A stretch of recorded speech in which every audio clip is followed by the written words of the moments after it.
Eh bien, bonjour à toutes et tous. Une nouvelle fois, on se retrouve sur ma chaîne YouTube pour une nouvelle vidéo. Tout d'abord, avant de commencer, un grand merci à vous tous parce que je vois qu'il y a de plus en plus de personnes qui s'abonnent sur ma chaîne et qui me suivent. Et surtout, j'ai énormément de commentaires positifs et très sympas de votre part, hein. Donc, ça fait vraiment plaisir parce que je fais ça vraiment pour partager des bonnes infos entre passionnés. Et je vois que ça sert à beaucoup de monde au bord de l'eau. Donc, ça fait vraiment plaisir et ça donne envie de continuer à faire des petites séquences comme celle-ci. Voilà, ben, tout d'abord, donc, merci à vous. Et là, aujourd'hui, on va faire une petite vidéo. En fait, l'idée m'est venue récemment. Je passe énormément de temps dans les magasins de pêche et au bord de l'eau. Et en fait, à l'approche des vacances d'été, très souvent, j'entends beaucoup de pêcheurs qui viennent dans les magasins, qui ont l'occasion de partir en vacances et souvent en bord de mer. Et donc, beaucoup de pêcheurs se disent, tiens, j'aimerais bien pêcher. Je pêche au leurre habituellement en eau douce et je connais pas du tout le bord de mer. Je ne sais pas quoi acheter. Je sais qu'il y a du bar, tout un tas de poissons sur la côte comme ça pour se faire plaisir, mais je ne sais pas quoi prendre. Donc, je voulais faire un tour rapide avec vous, vous donner un retour d'expérience parce que je pêche énormément en bord de mer, donc de la côte et en bateau. Donc je connais bien la côte bretonne et la côte normande et donc il y a moyen de se faire plaisir avec peu de matériel, mais ce qu'il y a c'est qu'il ne faut pas se planter. Comme j'avais fait pour ma vidéo de préparation de voyage en Irlande, il y a quelques leurres basiques à acheter, pas énormément, mais bien cibler l'achat de ces leurres, comme ça on peut avoir une petite boîte restreinte, mais avoir toutes les chances de son côté pour capturer du poisson et se faire plaisir pendant ses vacances notamment. Donc, je vais vous présenter tout ça rapidement et essayer de vous donner des bonnes infos pour vos prochaines sessions bord de mer si vous avez la chance de partir en vacances là incessamment sous peu. Donc, en termes de matériel déjà, la plupart du temps vous aurez plus l'occasion de pêcher du bord qu'en bateau. Donc en pêche du bord, surtout l'erreur à ne pas faire, c'est prendre des cannes trop courtes. Donc vous pouvez prendre votre canne spinning de préférence habituelle. Donc prévoyez des cannes quand même minimum de 2,20 m. Un 2,40 m c'est l'idéal parce qu'il faut des cannes longues pour pouvoir allonger, voire 2,60 m. Donc privilégiez des cannes quand même assez longues. Vous prenez votre spinning entre 2,20 m, 2,40 m, voire 2,60 m, ça ne sera pas trop long. En pêche du bord, ça aide énormément d'avoir une canne un peu plus longue que prévu. Donc voilà, entre 2,20 et 2,60 pour la longueur de la canne. Alors, c'est pareil, ne prenez pas des cannes ultra puissantes. Pêche en mer ne veut pas dire pêche forte automatiquement. Privilégiez vos cannes spinning pour les brochets. Moi, je prends régulièrement une 5,28 ou une 10,30, 10,40 éventuellement. Il y a des cannes polyvalentes qui font du 10,50, mais ça sert pas à grand chose d'aller forcément au-dessus. Les pêches de la côte, on peut pêcher léger en se faisant plaisir. Donc prenez une spinning, voilà, en gros, allez, on va dire entre 5 et 5,40, voilà, 10,30, 5,30, toutes ces gammes de puissance conviennent très bien. C'est pas la peine de prendre des cannes pour lancer vraiment des choses lourdes. Ça ne sera pas le but de l'opération. En termes de moulinet, voilà, l'équilibre, c'est comme en eau douce, préservez votre équilibre. Prenez un moulinet entre 2005 et 3000 en taille. Mettez-y une tresse dessus, c'est pareil, pas la peine de prendre des tresses trop fortes. Prenez des tresses assez fines entre 12 et 15 centièmes. Vous aurez une capacité de lancer bien meilleure qu'avec une grosse tresse. Et mettre une tresse forte, c'est pas forcément nécessaire, surtout quand on pêche les bords de plage et autres. Bon, pour les secteurs un peu sauvages, avec les côtes rocheuses et autres, une 15 centième sera un petit peu moins sensible à la coupe, mais entre 12 et 15 centièmes suffira largement en termes de tresse. Vous garderez vos distances de lancer et les sensibilités surtout pour travailler au voleur. Après, toujours, l'idéal c'est de faire une bonne pointe en fluorocarbone. Ça, sur beaucoup de secteurs, on a des eaux quand même assez transparentes sur les côtes, notamment ouest. J'ai pu vérifier aussi cet élément, notamment sur une pêche en Méditerranée, en Espagne. Il fallait vraiment avoir une pointe de fluorocarbone assez longue pour avoir de la discrétion, pour tromper pas mal de poissons, tous les carnassiers marins. Donc, prévoyez du fluorocarbone, on va dire entre 25 centièmes et 35 centièmes. Généralement, ça ne sert pas à grand chose d'aller au-dessus. On est quand même sur des pêches plutôt finesse, des pêches légères, donc pas la peine non plus de mettre un fluorocarbone de 50 centièmes en bas, c'est hors de propos. Voilà, prenez vos fluorocarbones habituels entre 25 centièmes et 35 centièmes, c'est largement suffisant pour couvrir les pêches au leurre. Le bar, notamment, on va parler essentiellement du bar aujourd'hui, mais tous les poissons marins sont d'excellents combattants, mais déjà avec un bon 30 centièmes, si le nœud est bien fait, le matériel suit, il n'y a pas de problème de casse. Voilà, donc pour le matériel général, en termes de canne, fil, on a fait le tour. La pointe en fluorocarbone, voilà, prévoyez quand même des pointes assez longues.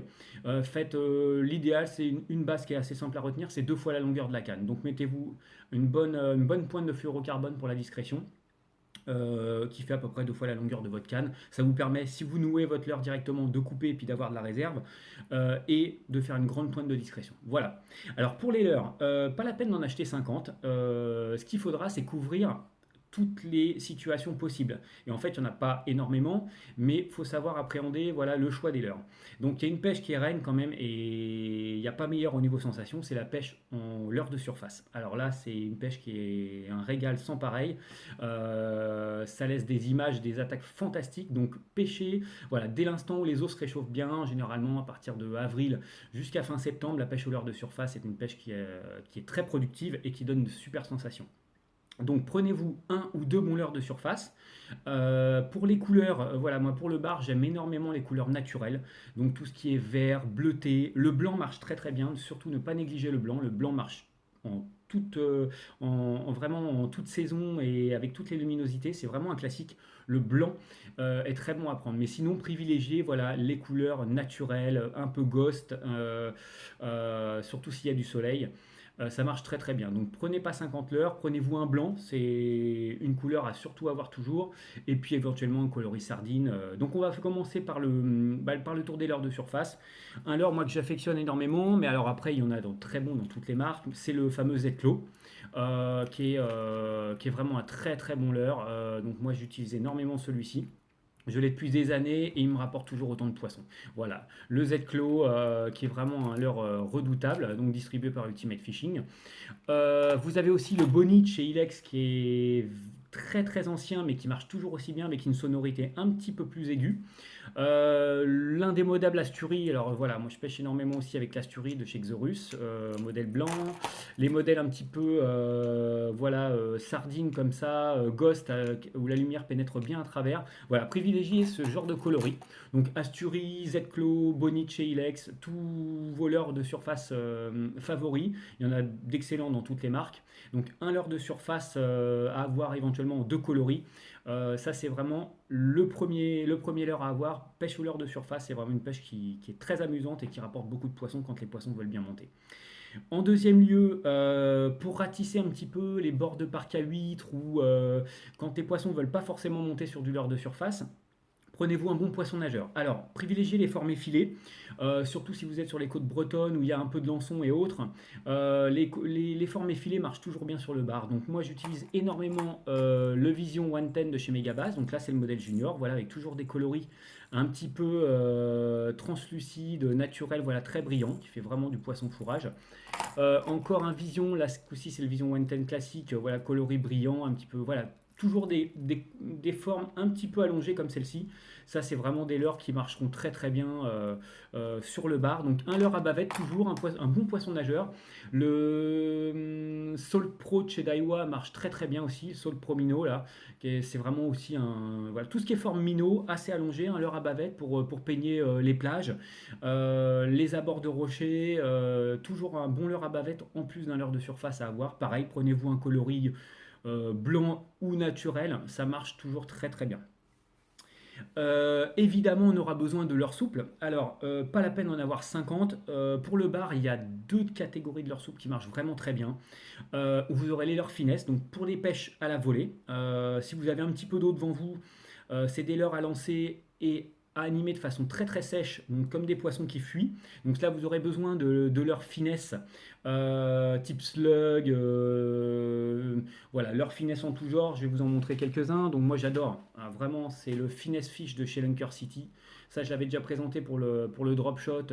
C'est un leurre qui marche très très bien, le finesse fish de chez Lunker là. Pour le bar, ça c'est voilà, petit coloris blanc, dos noir, comme ça, c'est un classique.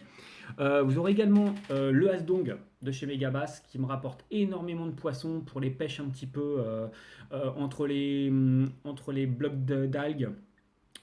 Pêche à gratter, pêche à la volée, c'est un leurre qui sait tout faire. Voilà, des slugs très mobiles comme celui-ci. L'avantage de ces leurres-là, c'est que vous pourrez les monter en textant ou sur des TP classiques. Et le dernier, moi, que j'ai systématiquement, c'est vraiment là un gros classique, c'est le X-Layer, aussi de chez Megabass. Alors, la particularité du X-Layer, c'est qu'il a un petit rattle ici dans la partie terminale, qu'on entend bien là, j'espère. Voilà, un petit rattle. C'est un leurre qui peut se pêcher aussi bien en pêche à gratter sur des fonds de sable que sur des pêches à la volée quand il y a beaucoup d'eau, quand le bar est sur le lançon, c'est vraiment le leurre numéro un, le X-Layer de chez Megabass, ça c'est voilà.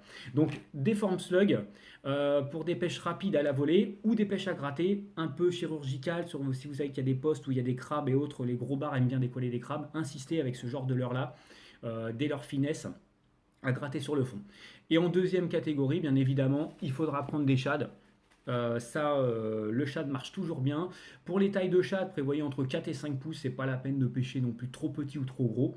Moi j'aime énormément là, un leurre que j'ai découvert depuis quelques mois, c'est le Greedy Shad de chez DAMFZ, qui est super en qualité de plastique, une nage très très fluide avec une petite paddle très allongée là. Rapport qualité-prix terrible. Voilà, pour une coloris naturelle comme ça, type Ayou, un peu translucide, ça c'est des coloris qui marchent super bien, 4 et 5 pouces. Donc le Greedy Shad de chez DAMFZ. Vous avez le petit Astufish qui est super là, qui est fabriqué par une petite boîte bretonne là. Le petit Astufish comme ça qui est vraiment terrible pour le bar. C'est voilà ce genre de catégorie là qui marche très très fort. Et l'indémodable One Up évidemment. Type Pro Blue, des choses comme ça. Voilà. Donc il vous faudra pas énormément de choses. Donc là, on a fait le tour des leurres souples. Et un dernier leurre à avoir qu'on trouve vraiment dans toutes les marques et à toutes les sauces, c'est des sortes de casting jig. Donc par casting jig, j'entends là, j'aime bien le Power Tail de chez Fish notamment. Là, il est un peu petit, mais en catégorie un peu plus grande. L'idéal d'un casting jig, c'est en fait une cuillère en plomb qui va être assez ressemblant, qui va avoir tendance à ressembler à un petit poisson fourrage, avec souvent un triple en queue. Donc l'avantage de ces leurres-là, c'est qu'ils sont très denses. Donc le casting jig va vous servir dans une situation bien précise, c'est que souvent vous arrivez au bord de l'eau, on peut observer des très belles chasses de bar, mais elles sont trop loin, donc hors de portée pourtant d'un asturi qui va très loin ou autre. On sera vraiment trop juste. Le casting jig justement, par rapport à sa densité en plomb, prenez pas pareil des choses trop lourdes, un 15-20 grammes grand maximum en pêche du bord suffira largement et vous permettra d'avoir des lancers justement qui atteindront les 40-50 mètres avec un bon matériel et vous pourrez toucher les barres qui chassent trop loin de la bordure certains jours. Donc un casting jig, voilà, il existe les jigs Maria qui sont excellents, la P-Boy distribuée par Ultimate aussi qui est très bonne. Vous en avez toutes les marques, vraiment, prenez pareil les coloris assez brillants, assez scintillants. Et donc ces petits leurres en plomb là, qui se lancent très très loin pourront vous permettre d'atteindre justement les chasses trop lointaines certains jours. Vous pourrez les animer soit en lancer ramené très rapide comme un poisson qui fuit un banc de fourrage, un poisson qui sort du banc très rapidement, ou alors l'animer en escalier comme ça, en le tirant très brièvement et en le laissant planer à la descente. Voilà, ça prend beaucoup de poissons aussi, un casting jig, ça coûte pas grand chose, il en existe des très très bons dans toutes les marques. Donc ça vous aurez largement le choix. Donc voilà, il vous faudra un leurre de surface, un poisson nageur, du leurre souple, un shad et des slugs. Et enfin un casting jig. Donc ça fait 5 petites catégories de leurres. Vous n'en avez pas pour une fortune. Prenez des bons. Pas 36 coloris, ça sert à rien. Du naturel et du blanc. Ça vous permettra déjà de couvrir une bonne partie de vos besoins et pour vous faire plaisir au bord de l'eau. Pareil en termes de lancer, le bar, comme beaucoup de poissons en bordure de mer, ne prenez pas trop lourd. J'entends souvent une fausse information au bord de l'eau, pareil en eau douce. Je prends des têtes plombées lourdes pour lancer loin.